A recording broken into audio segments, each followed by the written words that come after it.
السلام عليكم ورحمة الله وبركاته. أهلا بيكم في مطبخ ماما مليكة. اليوم مع وصفة جديدة اللي هي البسكوت بالشوكولاتة الأمريكي.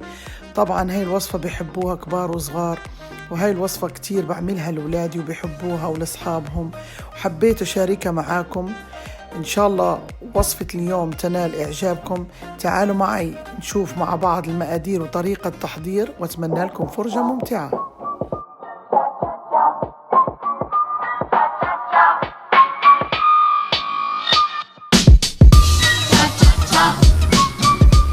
يلا نبدأ مع بعض ونشوف المقادير تبعونا لوصفتنا اليوم. في عندي كاسة من الطحين لكل استعمالات مع 3 أرباع الكاسة.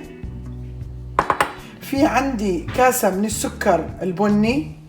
في عندي نص كاسة من السكر العادي الأبيض. في عندي بيضة كاملة مع صفار بيضة. في عندي كوباية من الشوكولاتة الحبيبات هاي. وفي عندي 3 أرباع الكوباية من الشوكولاتة القطع. وفي عندي كاسة من الزبدة. وعندي معلقة صغيرة من السكر الفانيلا. وفي عندي معلقة صغيرة من الملح، معلقة صغيرة من بيكربونات الصودا، وفي عندي معلقة صغيرة من بودرة الإسبريسو. هذه هي كل المقادير اللي بنحتاجها اليوم. طبعا أنا بفضل إن لو عندك الفانيلا السائلة بتحطي معلقتين صغار من الفانيلا السائلة، بس مش متواجد عندي فحطيت معلقة من السكر الفانيلا. تعالوا مع بعض نشوف مع بعض كيف بدنا نعمل وصفتنا. خليكم معي. على النار حطينا كزرولة، بدنا نسيح الزبدة.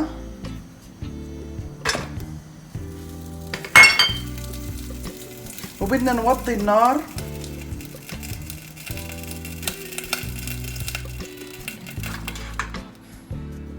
على نار هادية بدنا طبعا نسيح هاي الزبدة.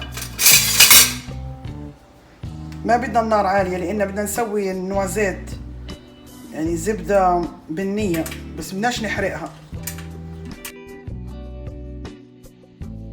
شايفين أنا وطيت عليها النار إنه بدي إياها تسيح براحتها، أوكي، وبديش إياها تنحرق نفس الوقت.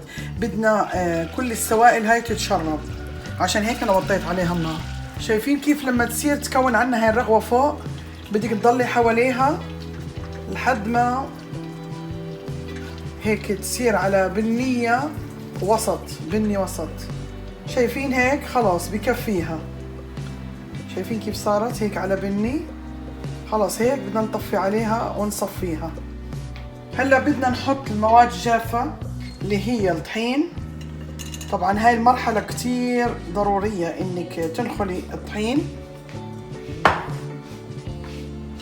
نحط عليه الفانيلا الشوجر اللي هي سكر فانيلا، والكربونات الصودا، والملح.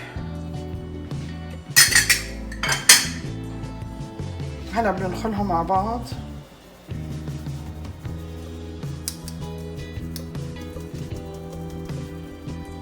يلا بدنا هلا نحط السكر البني، السكر الابيض. طبعا لو في، انا عادة بحط سكر اغمق من هذا. نحط الاسبريسو تبعنا الباودر. بنضيف البيض، وهلا بنضيف الزبدة تبعتنا بعد ما صار درجة حرارة الغرفة، وبعدين نخلط الخليط منيح على سرعة عالية.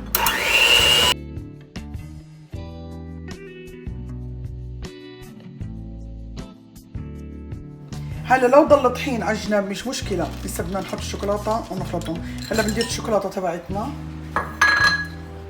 وندير الشوكولاتة الثانية. هلا بنخلطهم. خلاص هيها بعد ما حركتها بدنا هلا نحطها بالثلاجة ساعة، نغطيها. وبعدين بدي لما اطلعها من الثلاجة بدي اورجيكم كيف بدنا نكمل خطواتنا. هاي الكوكي بعد ما طلعناه بعد ساعة على بال ما العجينة تماسكت.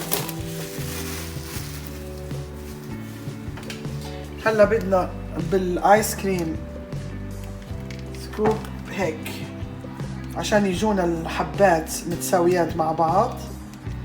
بهذا المقاس. بدنا نحط صينيتنا جنبنا عليها بارشمنت بيبر هلا، وبنديرها هون. ما نحطهم جنب بعض لانهم ايش بيلزقوا، فخليهم بعاد عن بعض شويه.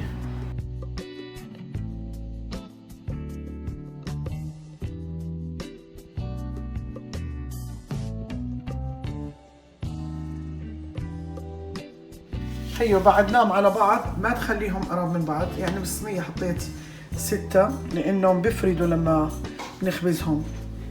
هلا بدي، انا كنت مشغل الفرن على 350، بدنا من 12 دقيقة ل 14 دقيقة. هلا بدي ادخلهم الفرن وبرجع لكم. هيو الكوكي تبعنا بعد ما طلعناه اخذ 14 دقيقة على 350. هلا بدناش نصيبه لحد ما يبرد شوي، بعدين بنشيله من الصينية.